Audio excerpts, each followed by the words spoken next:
Hello, everybody. Welcome. We're just going to wait a second here and let everybody filter in. All right. I think since it's already past 12, we'll start. So, good afternoon, everybody. I'm so pleased that you're joining us wherever you're coming from. We really do appreciate you tuning in today. So, this webinar marks the sixth webinar in our It's a Science series. And this is brought to you by the Alcohol and Drug Program. For those of you who are joining us from off campus, who don't know what the Alcohol and Drug Program is, we are part of UC Santa Barbara. We are part of Student Health. And just as this slide says, we do counseling, education, prevention, and we also have a recovery arm of our program as well.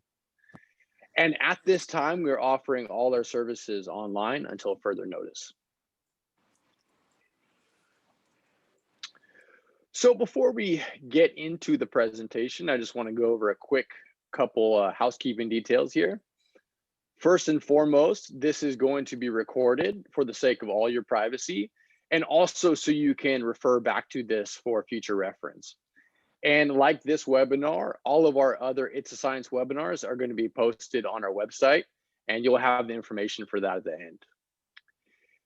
If you do have any questions at all, you can go ahead and use the Q&A function, and we can kind of field your questions that way.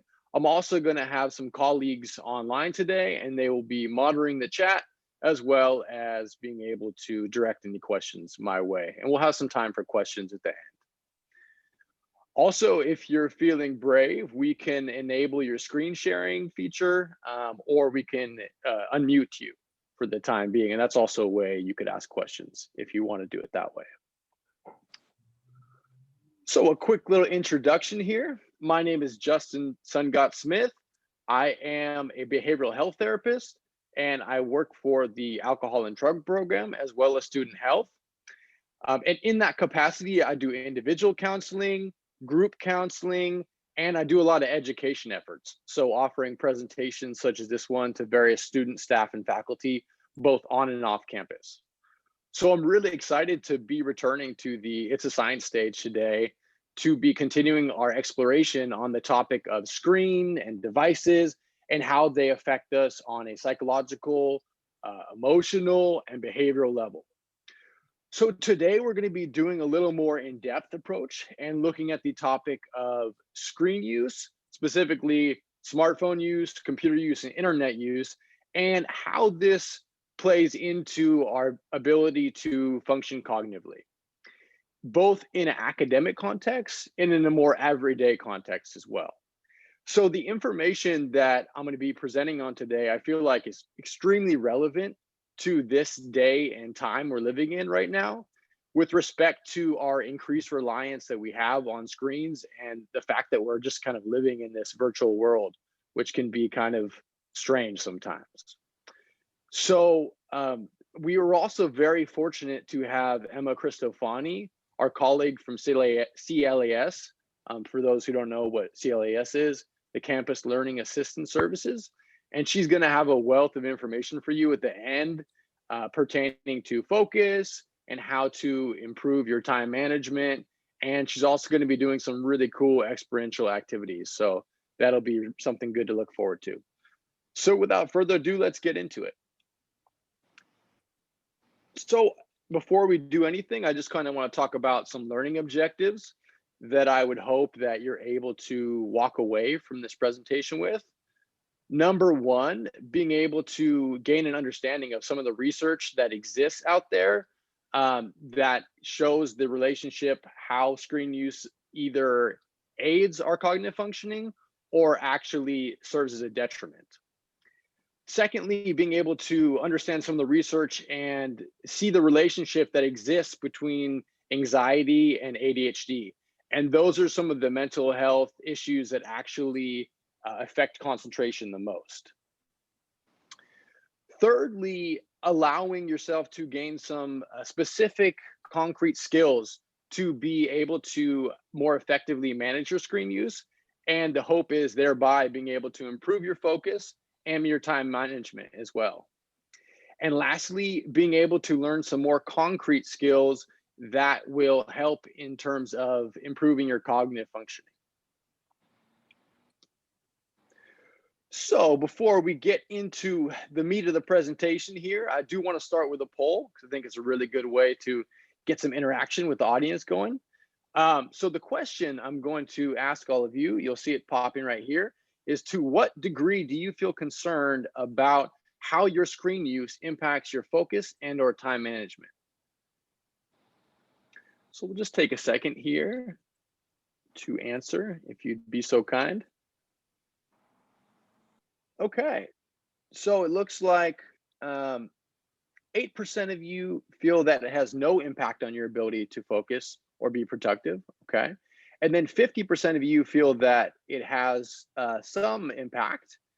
And then 42% of you feel that it significantly interferes with your ability to be focused or be productive. Great. So I think that kind of just demonstrates that the majority of us have come to the right place in terms of learning more about this. So what you're seeing here is taken from a study that was done at Washington State University. And in this study, researchers wanted to test the amount to which cell phones may cause inattention. So what they did here is they placed this clown on a unicycle, believe it or not, on a college campus, and the results showed that 75% of people who were on their cell phones didn't notice the clown at all. So I just want you to ask yourself, if you were walking around, do you think you would see this clown? And if not, does that give you any pause and make you think to the degree to which your attention may be being absorbed by your phone? So I just wanted to kind of look at some statistics here, and I think they provide a really nice overview of the degree to which that phones have become an everyday part of our life and how they really have started to absorb our attention. So first, the average American touches their phone 2,176 times per day. And I know that seems like a lot, but think about how many times you just pick up your phone throughout the day and don't actually even use it. And think about what that's actually doing to your ability to pay attention or concentrate. So 92% of college students use their phone in class and text an average of 11 times. And to further extrapolate on that, I just want to give you another statistic here. In one study done where they were testing students who use their phones in class versus students who didn't, they found that students who didn't use their phones in class wrote down 62% more information. They had more detailed notes. They could recall information better. And most importantly, they received a full 1.5 grade better. So whatever you want to do with that information I just provided is up to you, but I just wanted to offer it to you. So it said the average college students checks their phone 60 times a day, and the average time of use is 5 hours per day. Now I realize that this may seem like rookie numbers to some of you, especially during the pandemic, because I know that talking to students, it seems that the screen use has really gone up significantly. 95% of us use our phone during social gatherings. 70% of us use our phone while working. And most disturbingly, 1 in 10 of us use our phone during sex. I'll leave you with that one. That's something to marinate on there. So I want to hear from all of you. What do you feel like are the most distracting aspects of screens for you? If you could go ahead and put that in the chat, I would love to hear what your answers are. All right, I'm hearing social media, the escapism, I guess. That's a good one. Fatigue, notifications, all great ones, yeah. Notifications, yeah. Email too. Notifications, yeah. Checking new posts, yeah, these are all fantastic ones. Yeah, so I think many of you listed a lot of great of the distractions that exist in terms of interfering with our focus when it comes to screens. And one of the biggest ones I heard over and over again was actually Notifications. So every time you get a notification, this is actually enacting the production of dopamine. And some of you may be aware what dopamine is, but for those who aren't, what it's a neurotransmitter that is associated with feelings of pleasure. And a lot of different activities actually enact this production of dopamine in our brain. And these activities include eating food, drinking water, having sex, and then also a wide range of other addictive behaviors as well, such as substance use, gambling, and also screen use. So the really important thing to know about notifications is that every time you're getting one, your brain is actually registering that notification as a reward that could lead to more pleasurable experiences. So this kind of incentivizes you to keep engaging in the behavior on a subconscious level. So you can imagine what this is doing to your ability to actually focus, because while your brain is trying to focus on something, it is maybe more in the rational executive functioning part of your brain. And when you get a notification, you have to switch gears really suddenly, and that can really throw off your ability to focus. So to give you a really good example of how this plays out, say you're working on an essay and you're typing along, researching whatever you're doing, and then you get a text from your friend. So while your brain was previously in a different mode, now your brain has switched to the more primitive part of your brain that is interested in the acquisition of pleasure. And it's actually this particular part of your brain that app developers and technology designers manipulate so that they can get your attention to keep using their products. So, I mean, this is in essence how apps are designed, is that your focus and attention to them is really what makes them successful. And it also helps generate more revenue for them. So some people could argue that the notifications are actually a gateway to your attention, and it actually can increase your behavioral conditioning in certain respects. So it's been shown that it's not just the visual, seeing the notifications visually, but even the sounds, and that can mess with your ability to focus. So when we look at the different elements in terms of focus with regard to screen use, one of the biggest ones, there are couple different classifications of them. So there are exogenous interruptions and there are endogenous interruptions. So exogenous interruptions in the context of screens would be notifications, alerts, your phone ringing, your phone vibrating, etc. And those are the kind of things that cue your attention to your phone. So exogenous interruptions have actually been shown to delay your completion of a task by 400%. And the more visually stimulating the thing that you're focusing on is, the harder it is to bring your attention back. This is in contrast with endogenous interruptions, which are more your internal thoughts of drifting to your smartphone. And these typically occur actually because you may be focused on a less rewarding stimuli, and then your brain wants to drift to something that is deemed as being more rewarding. And usually once we find this more rewarding stimuli, it's harder to pry ourselves back to the less rewarding stimuli. And this is exactly why you may have experienced working on an essay and then suddenly you're deep in a YouTube rabbit hole looking at cat fail videos. I think we've all been there. I certainly have. So research has shown that you don't even have to actively be using your phone, but just having it around is enough to throw off one's concentration. And what the results of numerous studies show is that the farther away your phone is, the less likely it is that you're going to have these endogenous interruptions, or exogenous for that matter too. So In terms of multitasking with screens, there is a contentious debate that exists regarding how effective this is and is this really beneficial for us. So the average computer user switches content every 19 seconds, and 75% of this content is viewed for less than a minute.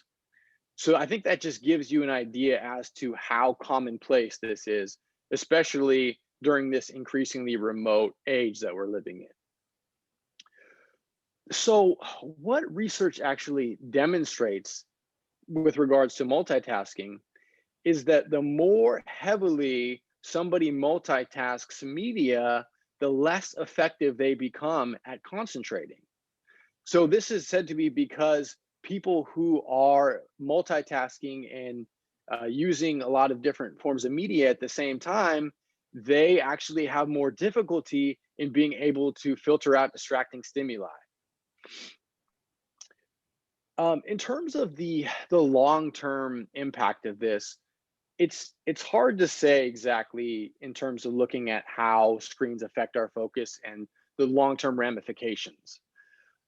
Due to the fact that it seems like there's not enough longitudinal studies out there that exist, and it's kind of in the nascent phases, the beginning phases of research right now.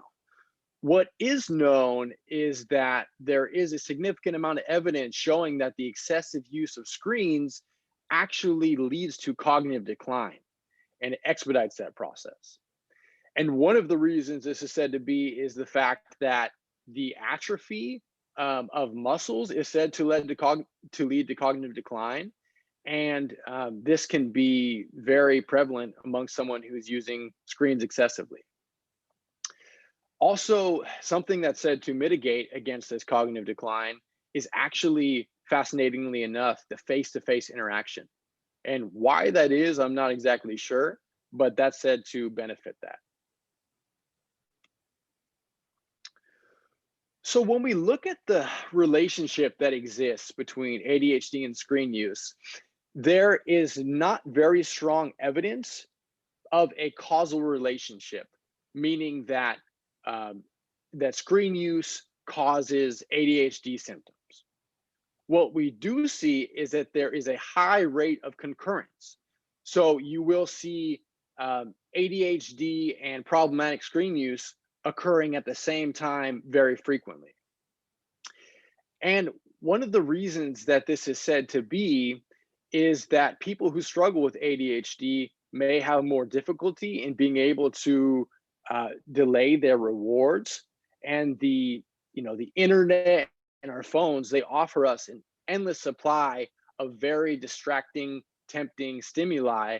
And when someone who struggles with ADHD and they're trying to focus on one task and they have all this other stimuli just available at their fingertips, it can be very hard to restrain themselves. And so this element of impulsivity is kind of what is suggested. The other thing that is said to possibly contribute to this is that people with ADHD may receive a lot of criticism throughout their life and blame for their behavior. And the screen use really serves as a way that they can find refuge and be able to kind of get away from that criticism. But the issue with this is that the excessive use of screens might lead to someone neglecting other kind of habits in their life that really have a bigger impact on how you see the ADHD symptoms expressed. So some behaviors like this are diet, exercise, and sleep. Those are the biggest ones. And in terms of their impact on the ADHD symptoms, they have a much larger impact than screen use. That's what the research points to. So there are a number of really great apps out there that exist that help ADHD. Number one would be Do. Evernote's a great one. Remember the Milk, and Asana. And I'm going to be posting this in a slide in a little bit here, but I just wanted to provide those to you right now. Another thing that's said to be really effective can be medication in terms of dealing with the problematic screen use. And this is said to kind of be able to kind of medicate some of the impulsivity that exists. So in terms of looking at anxiety, anxiety is one of the other mental health diagnoses that seems to have a huge impact in someone's ability to concentrate. And anyone who's ever struggled with anxiety can really attest to this fact, how much it really messes with your ability to focus. So when we look at the relationship that exists between anxiety and screens, it seems that there is a very high prevalence of these two occurring at the same time. And it seems that the causality is actually much more strong in terms of the evidence than, say, ADHD. I think there's a whole litany of different reasons why this exists. And if you saw my last webinar, I kind of pointed to a lot of those, which you can find on our website as well. But I think the biggest one being is that people who struggle with anxiety may use screens as a way of coping. And I hear this from students a lot. They will kind of retreat into this world of screens and feel like that is dealing with the anxiety in the moment. But this is actually a behavior of avoidance that is actually exacerbating the anxiety. So as I touched on before, notifications can actually exacerbate the anxiety in the moment as well. And this has been shown with respect to studies that kind of demonstrate that the physiological arousal symptoms that happen when someone hears a notification, they can mirror those of anxiety. The other big one that I hear with students time and time again, especially during the pandemic, is this fear of missing out, the FOMO. So this is something that is super prevalent when it comes to anxiety and screens. And it seems that a lot of students, they don't want to go off social media specifically for this reason, because they feel like if they stopped connecting with that world, they might miss out on something. This is also another reason that kind of drives the compulsive checking of your phone throughout the day, to always see what people are doing and make sure that you're not missing out on that. So there's a number of different apps that are really beneficial in terms of helping anxiety. Calm, Headspace, Aura, these are all really great ones. And they kind of offer a mindfulness perspective and have been proven to be really helpful. As well as there's a number of on-campus resources. The Alcohol and Drug Program, we do a lot of individual counseling surrounding anxiety. CAPS is great as well. And Health and Wellness, they offer a whole bunch of resources. They have a mindfulness exercise every week. They have a yoga class. So that's a really helpful resource as well. So I realized that the majority of this presentation, I've kind of looked at screen use and how it really affects cognitive functioning in more of a negative sense. But I also want to show the other side of the coin as well, because there is a lot of benefit in using screens and how they can actually help us in terms of our cognitive abilities. So in terms of multitasking, it's actually been shown that when someone uses screens in a way where they are focused on the same subject matter, this can actually improve one's ability to be more productive and concentrate more deeply. So what this would look like is you're working on a research project. Maybe you're researching and then you're flipping to another screen and you are writing notes or your essay or what have you. So that can be really effective, actually. Interestingly enough, gaming has actually been shown to help in terms of some aspects of cognitive functioning, memory retention, attention to detail, hand-eye coordination. Numerous studies have indicated that this can be helpful. At the same time, I will offer the caveat that an excessive amount of gaming, I don't know what the specific hour amount is, but that has also been shown to contribute to memory loss, actually. So these are a number of different apps out there that exist in terms of helping with cognitive functioning. I listed the ones that help in terms of ADHD management. but these are some great ones to just help with cognitive functioning overall. And then here's some overall tips I want to provide you with. Number one, really thinking about the way in which you're multitasking and trying to be wary of having a lot of tabs open and what that is doing to your focus. Also thinking about maybe while you're working, turning off your notifications completely. That's what I try to do, and it's really helpful for me while I'm working. But again, this doesn't necessarily work for everybody, because there's been some research that shows that people may experience FOMO, and that can lead to them having more anxiety and wanting to check their phone more. Also, the idea of dressing as if you were going to class and trying to simulate that classroom environment can be really helpful. There is additionally a setting that exists on your phone. It's called the Grayscale Setting. And this is basically a way you can turn your phone to black and white. I know that on the iPhone, all you have to do is click the home button 3 times, and that will enable your phone to be black and white, which can be less distracting when you're trying to focus in terms of the visual stimulation not having the same effect. So just looking at also thinking about being proactive in managing your anxiety, depression, and ADHD as well, in terms of all these factors really being interferences in your focus. Mindfulness is another great skill that has been shown to improve concentration quite significantly, and also exercise for the same reason. As I mentioned before, here are some of the different apps that are really helpful in terms of the various aspects of cognitive functioning. So please feel free, if you want to go ahead right now, you can take out your phone and take a screenshot. And this is the one time I'm going to let you use your phone during this presentation. So enjoy it while you can. So this brings me to the end of my portion, and I'm going to pass it off to Emma in a second.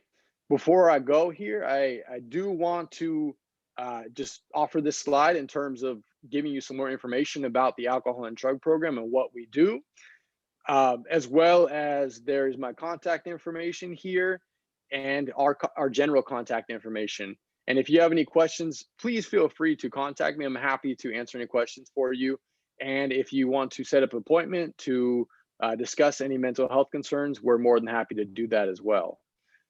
So I'm going to go ahead and pass it off to Emma right now, and then I think we'll be able to answer some of the questions at the end together, if that works. Okay. And here are my resources. Okay.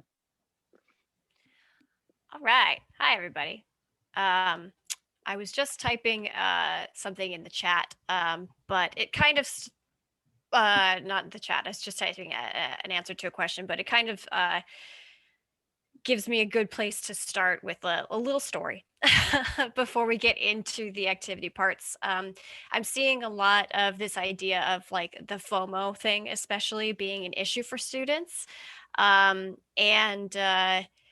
just the idea of going without notifications is kind of terrifying, and we all need some extra convincing to actually do it, which is understandable, because most of you have grown up with smartphones since you were pretty young and haven't really unplugged since then, and it's just kind of part of life. So I figured I'd share a really quick story before I get into the activities here, which was that back in my day, my first cell phone was just a cell phone, not a smartphone. Smartphones weren't quite a thing yet.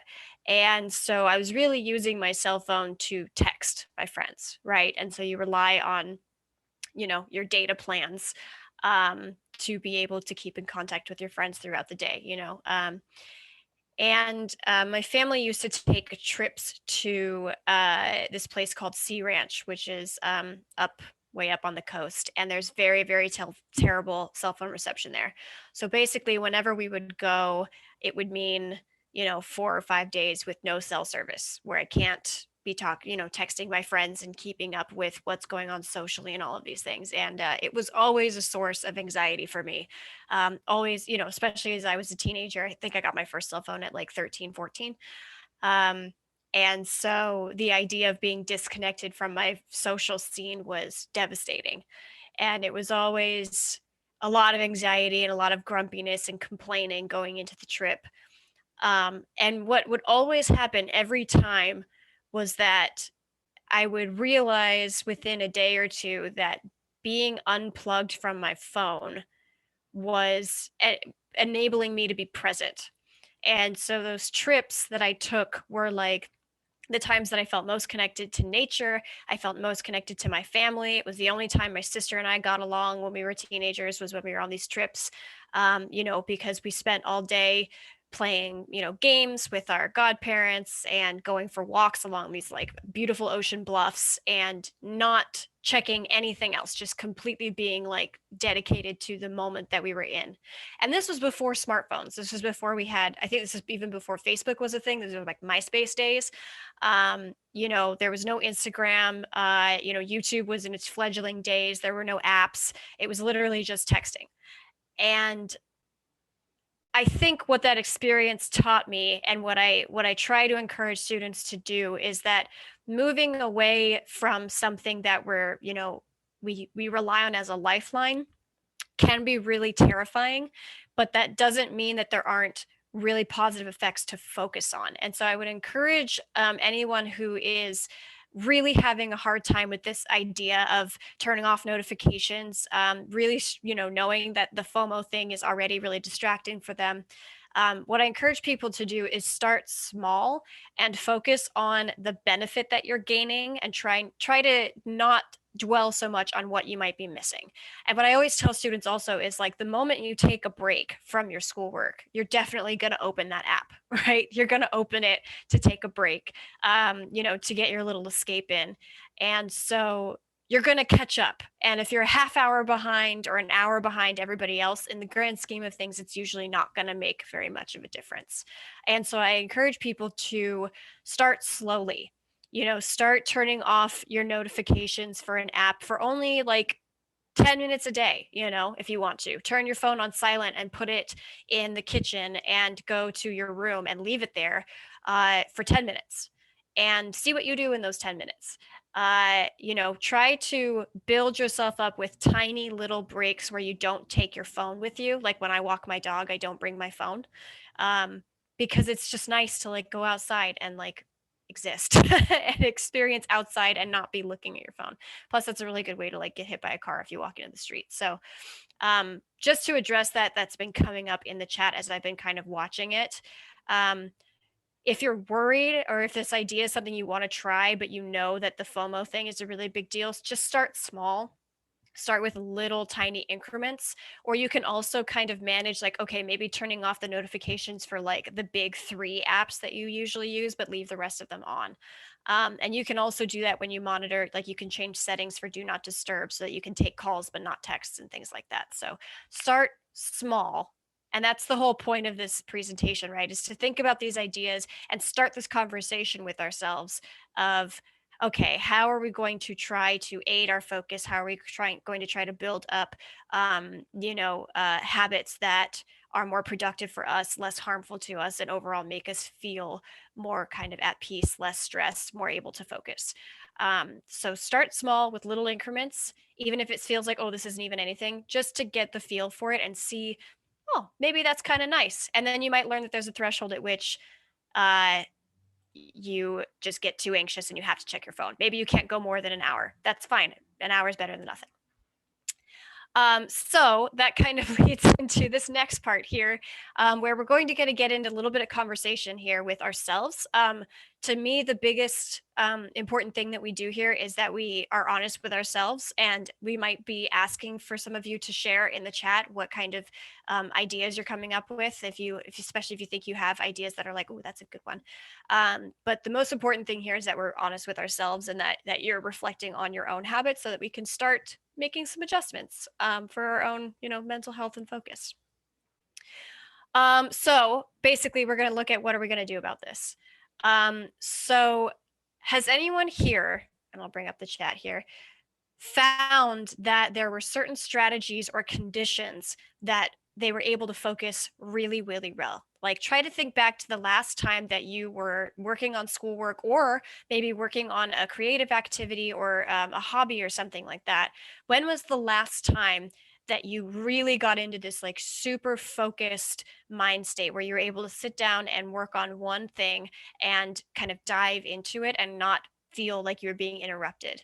And hopefully you guys know what I mean by that. That deeper level of thought where you get really into something and kind of the rest of the world sort of melts away while you're just really into this one craft or this idea or a chore, or work or whatever it is. So try to think about the last time you felt that way, that you were focused, that you were really in deep into an activity. We have someone sharing daily meditation, which is huge, huge, huge, huge. And Health and Wellness has a series of mindful meditation exercises and videos that they have. They even have this like body scan for bedtime resource, which is amazing. I played it for my students in a section and everybody fell asleep. It was great. And it's that idea, right? Like, my meditation is meant to help you focus on your body, and you tune out the rest of your thoughts, not by emptying out your brain, because you can't just try to stop thinking about things, but by diving into deep thought about one specific activity. So I also saw reading a good book, which love it. That's also one of my good focus points, is when I'm reading a good book. Yep. And we've got here studying at the library, which obviously pre-pandemic. We've got drawing. That's great. Let's see. We've got the grayscale idea, which is good. Coming back to something that Justin suggested there. Talking to a professor can help you focus better on the work that you are doing for that class. That's really great. Hiking, beautiful. Exercise, Tai Chi, hiking, great. So good. We have a lot of things, right? So the fact that you guys can remember those activities is good, because sometimes, especially I think for the pandemic, is like, when was the last time I was really focused? Sometimes it's hard to remember.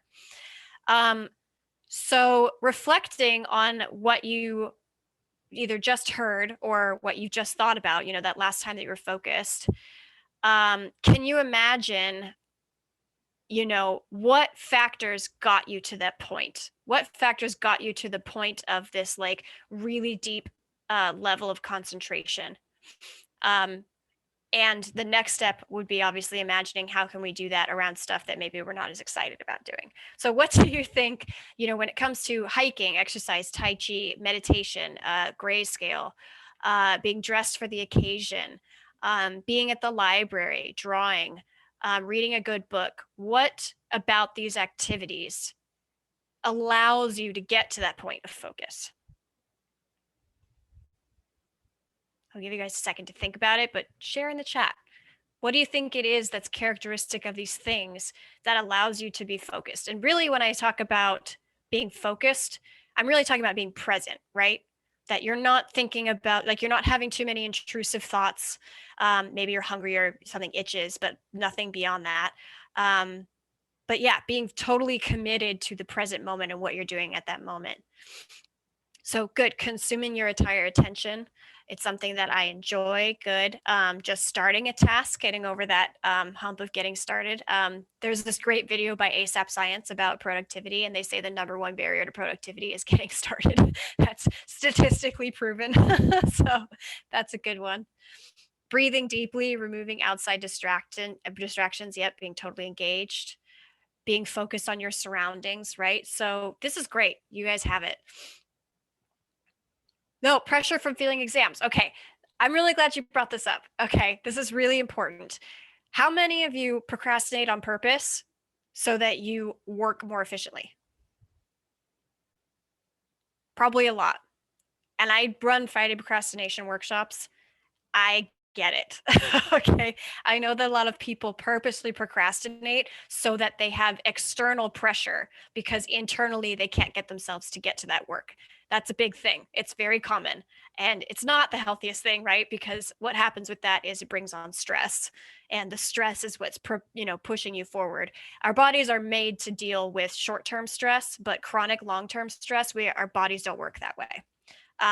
We are not built to have chronic stress. So if you like wait till the last couple days to write a paper because the pressure makes you think better, that's going to be okay if you do it every once in a while. But if you're doing that with every assignment, you're going to be chronically stressed and your body's going to start to break down. You're going to get headaches, or you're going to have fatigue, or you're going to have weight loss or weight gain. All of these physiological effects from stress will usually happen if you're chronically stressed, because our bodies aren't made to cope with it. A little bit of stress can be a good thing sometimes, because it can help encourage us to get started, right? It helps get things moving. It might make us more alert or more focused. So a little bit of stress can be a good thing, but a lot of stress, and especially chronic stress that lasts a long time, really bad for us. Let's see. I'm trying to engage with the chat here and read your things while I'm going. I really like this very specific. Everything is on the line the day before finals, and I have a yerba mate in my hand at the library. Yeah, and that's partially a component of it being the last few moments, and you have to get things done. And I think also working physically at the library or working in a space where you're surrounded by people who are also studying can be really helpful for focus too, which is something that is not easily achievable as part of the pandemic. So we have to rethink our environmental, like our direct environment and our surroundings. So, and this is great too. I'm going to share this quote that someone shared here too. Real self-care is creating a life you don't have to constantly escape from. So whenever I choose not to procrastinate, I think of it as self-care to future me. Yes, that's really nice. I like that. And this is great. I really like that you guys are sharing this, and also sharing the maybe not so good habits too, because those are the things we want to address really well. And so we want to kind of take the pieces of these things, right? So we've talked about the things that you really enjoy, things that pull your full attention, right?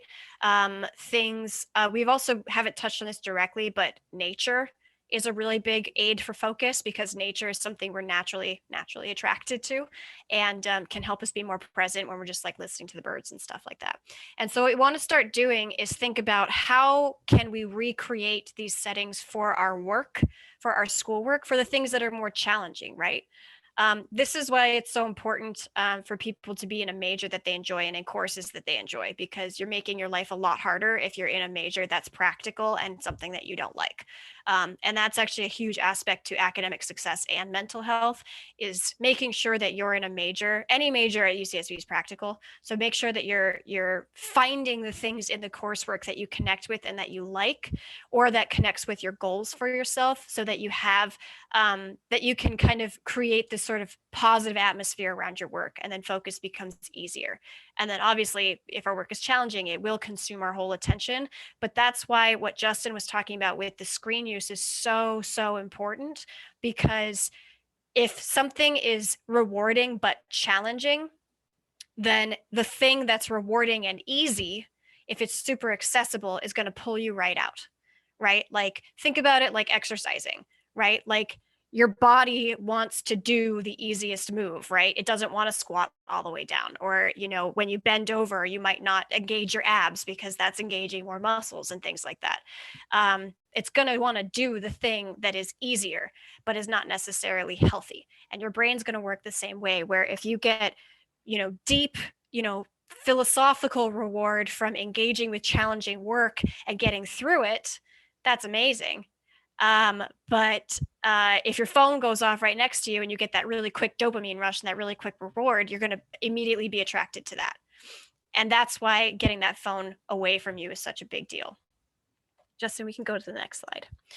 So what we want to start doing here is moving toward how we are going to adjust our screen use and bring our study time closer to these activities that really do engage your focus, right? We want to try to bridge that gap and bring these activities closer.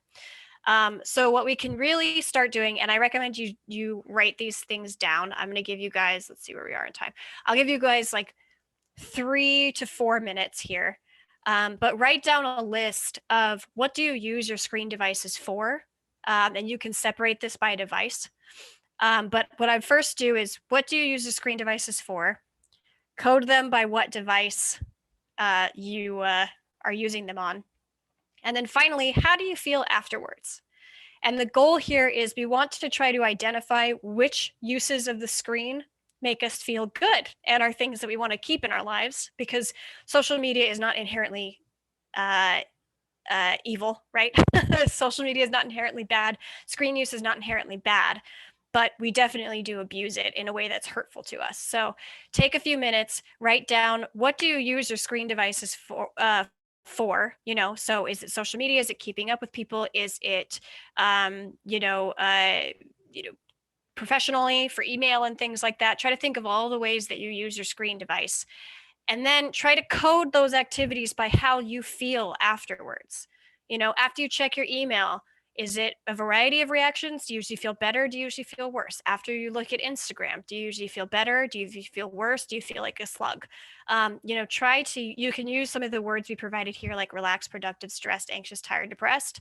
But you can also come up with your own words. Like, after I scroll social media, I feel like a slug. That is how I feel, because my brain doesn't want to be active anymore. So I'm going to give you guys about 4 minutes. Write down as many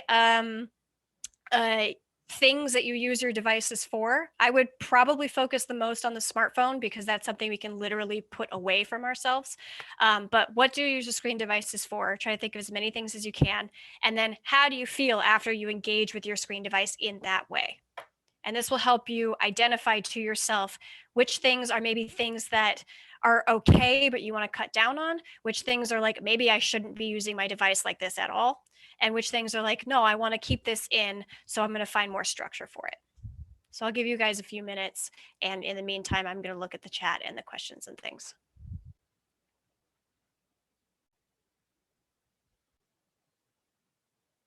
You guys can also write down, if you've a piece of notepad or something on your side. You don't have to share in the chat. I like seeing the stuff in the chat. I'm taking a look at them, but you can also write this down on the side, because as I said, the most important thing is your reflection on what you want to do and how you're feeling about these things. But one thing I want to share from the chat here is someone wrote that they like writing poetry and writing music on their phone. So that's a perfect example of, that's one thing that your smartphone is potentially helping you do that helps take care of your mental health. Writing and creating is a really, really good hobby to have, because it can help fully engage you away from your schoolwork and give you a break from your schoolwork. Okay, so in the interest of time, I want to get us to the next slide. But this is, again, the start of a conversation with yourself. So please, if this is helpful to you, continue to do this work after we're done here.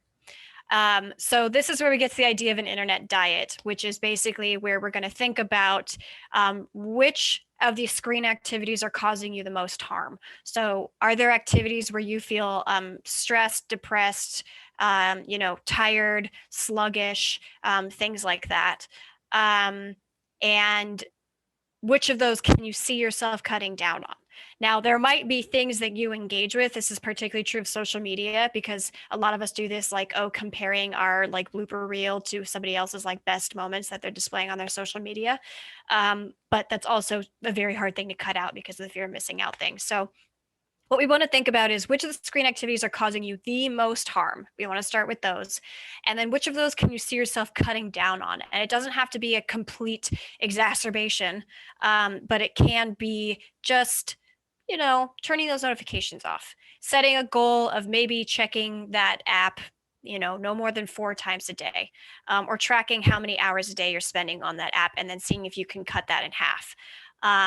And how you cut these things down is up to you as well. There's no right or wrong way. There's no recipe.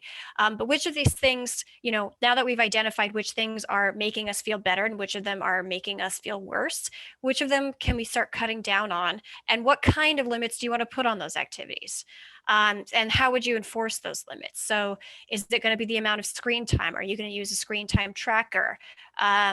Are you going to turn off the notifications? Are you going to delete it from your phone and only use it on a laptop or PC? Are you going to delete your account entirely? Usually that's asking a lot of people, and oftentimes you can't even delete your account. You can just deactivate it, which is clever marketing. Yeah, start thinking about how you might start cutting things out or cutting things down, and how you'd enforce that with yourself. So go from this conceptual topic, right? Of, okay, I've identified these as causing me harm. Now let's get specific. So which things do you want to start with cutting down on, and how are you going to do that? It can't just be, I'm going to look at it less, because that's no structure. You're not going to do that, right? You're going to have that idea for like 2 days. So try to think about how you'll enforce what you want to cut down on, and use how and why those things are harmful as a guide. Because as someone's pointing out in the chat here, sometimes that escape can be beneficial, right? These things aren't inherently evil necessarily. And, um, you know, Justin's shared a lot of these ideas that really boil down to excessive screen use, right? And that's usually, most of us, that's the thing, is we're using our screens excessively, especially in a pandemic when it's the only way we can socialize. Does that mean we shouldn't socialize? No, you need those social connections. You need that for your mental health, especially right now. But is it getting in the way of our schoolwork? Is it making us stressed? Is it causing us to feel unfocused? Do you feel the fuzzy brain? You know, are those things, has it been a long time since you felt actually focused on something? Those are the things we want to identify and start moderating those behaviors. And then let's see. We've only got 4 minutes, Justin, so I think maybe we should just answer questions. Yeah, sounds good. Let's do that. Cool. So this will be a moment. There's another slide, but we don't need it so much, which is basically just imagine what you could do with, 10 minutes without your device.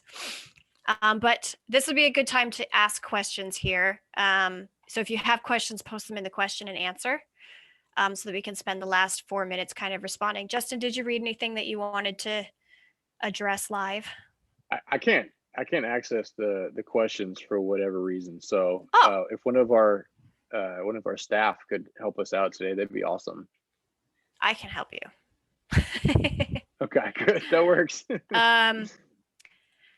Let's see. So some of these I addressed a little bit. Okay. So one question I thought was interesting. In contrast to how social media use leads to cognitive decline, gaming was shown to improve memory to a degree. Would this be because in gaming, the individual is more focused on one subject for a longer period of time? Is there a method for one to apply the same concept used in gaming as for social media to get similar benefits?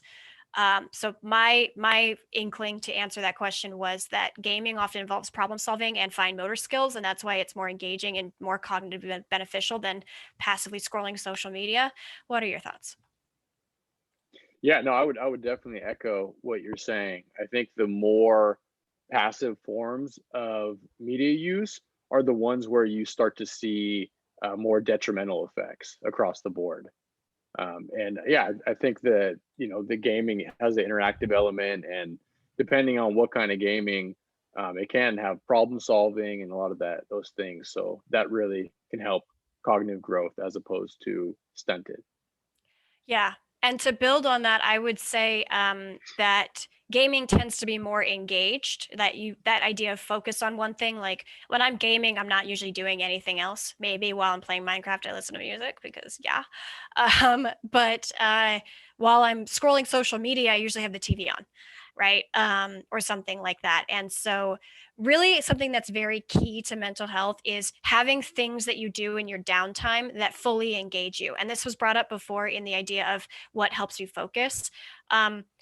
In terms of when you're not trying to study, it is hugely beneficial to be engaging in things that engage you fully, not something too passive. Like our immediate reaction when we're done with work is I want to take a break and scroll the phone. That's immediately what I do anyway. And I know a lot of people do it.